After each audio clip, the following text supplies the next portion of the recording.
Ooh. Welcome back to the channel, guys. Dodge Magnum. Okay, they said a lightning bolt on this thing come on, the ABS light come on. Those lights that was right there. Guys, we have to, and they said a high idle at times. Now, what's under the hood? I don't know what's under the hood. It could be, what is this, a Magnum? 06 Magnum. This could go either way, 2.7, 3.5, or a Hemi. It could be either or, guys. Now, y'all know first thing first, we got to duplicate the problem. Of course, you likely have to be driving it to get the idle to idle high, and because it's like an air leak of some sort. Now I have my scan tool on my pod hooked up. Let me check, and I'm working mobile, guys. Let me check something right quick. Hey, 4 fault codes. It's a 07 Magnum. Okay, let's look on the PCM. There's some codes in the PCM. And let's look on the DTC. Oh, high airflow, guys. Okay, yes, that would cause that little lightning bolt light. And that would cause all her problem. That little, it could be such a torque request, things like that. Let's go under the hood, guys, take a look at some things. All right, I see what I need to see as far as the computer go. All right, let's get it, man. I'm gonna leave it running.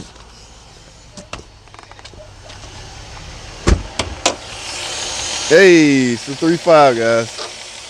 Yes, could go. Like I say, this engine could have went either way. 2.7, 3.5, or a Hemi. Oh, I do hear a little slight vacuum leak. The main point of the leaks on these is right here, guys. It's a little blue EGR O-ring that go on this. Now, he had a tune-up recently. It's very highly likely that they didn't put this on right. But I need to find that vacuum leak. So I'm gonna go grab some brake cleaner, guys. I tell you what, y'all hold tight. Let me go back. Let me go over here and grab some brake cleaner. We go. Y'all heard that? Yes. Hang tight, guys. I'll be right back. Stay tuned. Look what I got. Brake cleaner. Now what we're gonna do is spray. I really want to spray up here. Let's see something. Y'all hear that? Idle change. Whoa. Right there.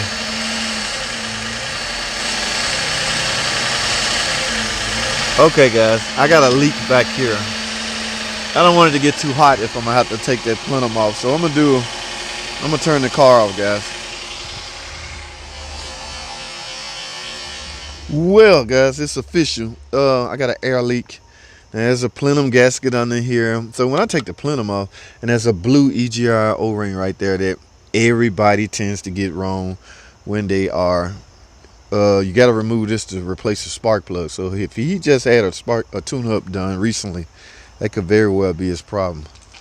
All right, but I got to find out instead of speculating. So, guys, first thing I got to do is get this plenum off. Now, how do you take this plenum off? I don't want to bother filming this because I got a video on this. In fact, I'll link it right here. So I'm gonna run right quick. When I get back, I already had this plenum off, but I do need to take it off to the point where y'all can see the O-ring. All right, so we'll do it like that, guys. Stay with me.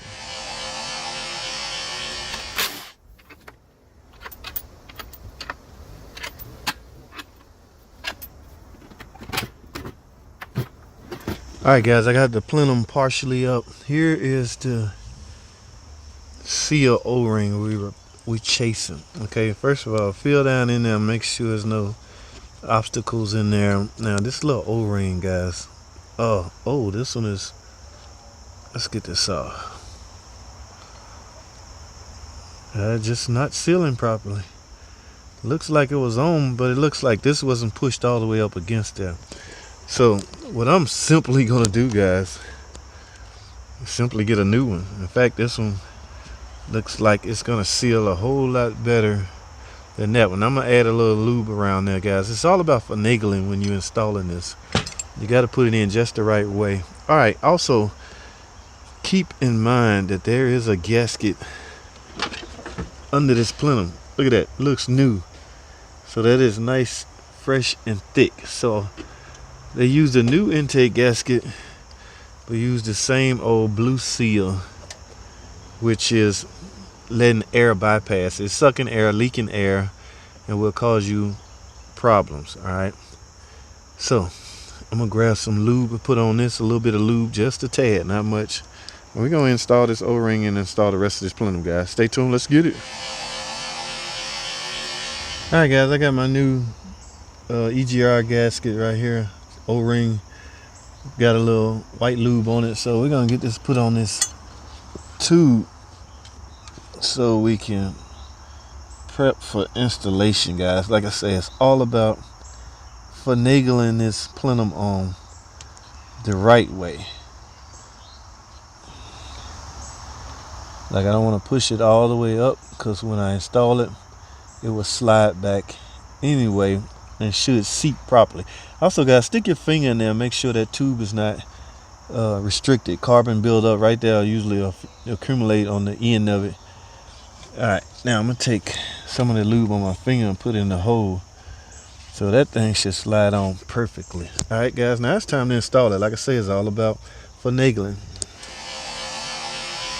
All right, guys, just starting it up. Whoa, the idle dropped fairly quickly. Yes, guys, sounds so much better. Now, the last thing I'm gonna do is reset the throttle control, reset the there's not an IAC mode on here, but reset the ETC, relearn the ETC. Yeah, that leak is gone. In fact, here's my old O-ring. In fact, let's grab some brake cleaner and do the same thing we did last time. Let's see. Nothing, guys. All right, guys, we're gonna get a set of dikes, right? Take this cover out. It's two clamps are right here, 2 push pins right there. Take those off. Remove that, man. Up under that is 2 13mm bolts. It's 2 on each side. So what we need to do is simple, man. Remove these 13mm bolts. What you're trying to do is this brace. This is a brace that crosses over from one side or another to a car. You're going to create more clearance right there, removing that brace. Now, you don't have to remove it all the way. Just loosen it up, grab your pry bar, and kind of, pry it away from the plenum as much as possible.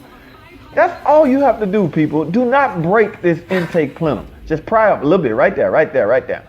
And from there, there's a groove up underneath the plenum that you should be taking, that you should use to bypass the dipstick. So just pick up on it, and look at this. Look how easy this is. I'm just showing you right now the groove for the dipstick. But once you get that, just pick up and voila. That's it, people. You don't have to break that plenum, man. Thanks for watching. Comment, subscribe, and I'll see y'all on the next video.